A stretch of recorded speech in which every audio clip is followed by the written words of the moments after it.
माहेरीच आपलं सगळं म्हणजे इथून पुढं सुद्धा आपण माहेरीच काय म्हणतात सुरक्षित आहोत असं मुलींचा एक भास असतो. आणि होतं काय की छोट्या छोट्या गोष्टी असतात, त्या गोष्टी ती घरात ॲडजस्ट नाही करू शकत. तिला प्रत्येक वेळी म्हणजे नाही समजून घेता येत. छोटे म्हणजे त्यांची बुद्धी इतकी विकसित झालेली नसते, किंवा त्यांना जे लहानपणापासून त्यांनी बघितलंय तेवढंच त्यांना माहीत असतं. मग आपली जबाबदारी आहे की त्या मुलींना सासूनं पण समजून घ्या. ज्यावेळी ती नवीन लग्न होऊन येते त्यावेळी तिला चिडचिड टोमणे न देता एक आपली मुलगी म्हणून समजून घ्या. ज्यावेळी आपली मुलगी दुसऱ्या घरात जाते त्यावेळी तिचं जे दुःख आहे ते आपल्याला माहीत असतं. तिला कसं हँडल करायचं हे तुमच्या हातात असतं. काय काय गोष्टी याला अपवाद पण असतात. असं नाही की सगळ्याच मुली चांगल्या असतात आणि सगळ्याच मुली बाद आहेत, असं अजिबात नाही. काय काय मुली आहेत त्या कुणाचंच ऐकणार नाहीत. त्या फक्त मीपणावर जगलेल्या असतात. मीच कशी बरोबर हेच त्यांना माहीत असतं. हळूहळू हळू त्या सासरपासून लांब जातात आणि कमवत असल्या मग काय, एक दिवस सासू जर घरी आली तर त्यांची आदळआपट चालू होते. त्यांना अजिबात सासू आपल्या घरी नको असते. अशा मुली आहेत. म्हणून ज्यावेळी लग्न करता, अरेंज मॅरेज करा किंवा लव्ह मॅरेज करा, पहिल्यांदा त्यांच्या अपेक्षा जाणून घ्या. अपेक्षा म्हणजे ते पैशाच्या ह्याच्या बाबतीत तो वेगळा प्रश्न आहे. पण घरात कुटुंबात एवढी माणसं आहेत, मला त्यांच्याबरोबर तू ॲडजस्ट करायला हवं हे सगळं सांगा. काय काय वेळेला त्यावेळी होय पण म्हणतील आणि नंतर काय काय कारणावरनं होतील भांडण वाद विवाद, ते पण समजून घ्या. काय होतं की लग्न झाल्या झाल्या त्यांची मानसिक स्थिती थोडी चलबिचल असते. आणि आजकालच्या आया तर काय मग त्याच्यात काय म्हणतात ते फोडणी टाकायला रिकामे असतात. खूप माझ्या व्हिडिओला पण अशा खूप कमेंट होत्या की आईच खरी बर्बाद करते मुलीचं आयुष्य. काय काय प्रमाणात ते खरं पण आहे आणि काय काय ठिकाणी अगदी 90% खरं आहे आणि 10% म्हणाल तर खूप म्हणजे समजदार आई आहेत, ज्या की आपल्या मुलीला खूप चांगले सल्ले देतात की इथून पुढं सासर हेच तुझं आहे आणि ती माणसं कशी जरी असली तर तुला तिथं ॲडजस्ट करून घ्यायचं आहे.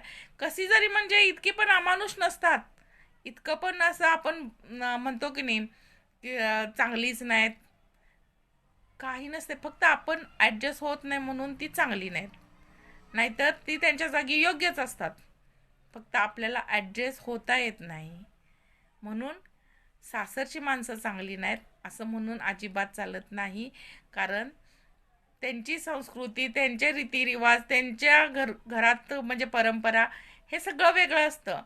तुम्ही तुमच्या घरचे तिथं जर चालवायला लागला तर त्यांना ते आवडणार नाही. बरोबर आहे की नाही? त्यामुळे ते तुमच्याबरोबर ॲडजस्ट करू शकत नाहीत, फक्त एवढाच प्रश्न आहे. आणि हे जर दोघींनी पण ॲडजस्ट करून घेतलं, एक सासू आणि सून, तर घराचं स्वर्ग बनेल. कमेंट करून नक्की सांगा, बरोबर बोलले ना मी? हे कमेंट करून मला सांगा की आजकाल ह्या समस्या आहेत त्या खूप चांगल्या रीतीनं हाताळल्या तर एक चांगला सुखी संसार मुलींचा होईल. नाहीतर आजकाल ही परिस्थिती आहे मुलींची की त्यांना लग्न म्हणजे भीती वाटायला लागली. मग लग्नच नाही केलं तर मुलींनी संसार हे सगळं म्हणजे जे चालत आलेल्या ज्या परंपरा आहेत त्या सगळ्या मोडून काढायच्या का? नाही ना. तेवढ्यासाठी मुलींना लग्न करावंच लागेल आणि ते म्हणजे सगळं त्यांना समजून सांगायची जबाबदारी तिच्या आईची असते. आई पण आईची पण असते. नंतर ज्यावेळी लग्न होऊन जाते त्यावेळी तिच्या घरच्यांनी पण तिला समजून घेतलं पाहिजे. सासूनं तर खूप जास्त समजून घेतलं पाहिजे. कारण जमाना बदलत चाललाय, सगळ्या गोष्टी बदलत चालल्यात.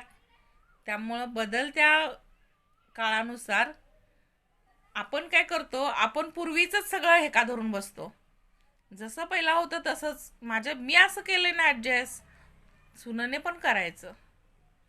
जरा असं आपण नमतं घ्या, मुलींना समजून घ्या. आजच्या जनरेशनच्या मुली आहेत, त्यांना त्यांच्या पद्धतीनं जरासं हा म्हणजे हे करा, ट्रीट करा.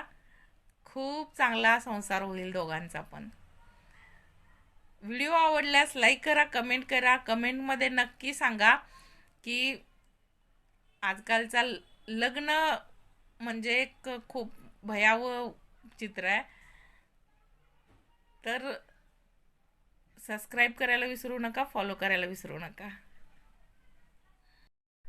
पूर्वी अरेंज मॅरेज व्हायचे आणि एक मुलगी म्हणजे घरात ॲडजस्ट व्हायची, काही प्रॉब्लेम नव्हता. पण आता जमाना बदललाय, मुली शिकल्यात, त्यामुळे त्यांच्या अपेक्षा आहेत, असणारच. ह्या गोष्टीशी काही दुमत नाही. पण ज्यावेळी तुम्ही लग्न करता, लग्न करून नवीन घरात ती येणार असते. लव्ह मॅरेज करा किंवा अरेंज मॅरेज करा, पण आधी तिच्या अपेक्षा काय आहेत, तिला लग्नाचा अर्थ माहीत आहे का? तिला दोन कुटुंब सांभाळायचे असतात. एकतर लग्न झाल्यानंतर माहेर कमी आणि सासर जास्त जवळचं तिच्या दृष्टीनं पाहिजे. म्हणून ह्या गोष्टी तिला आधी माहीत आहेत का हे बघणं खूप महत्त्वाचं आहे. कारण सासरी आल्यानंतर त्या सासरच्या कधी होतच नाहीत. त्यांचा नेहमी ओढा असतो तो माहेरकडे असतो. माहेरच आपलं खरं आयुष्य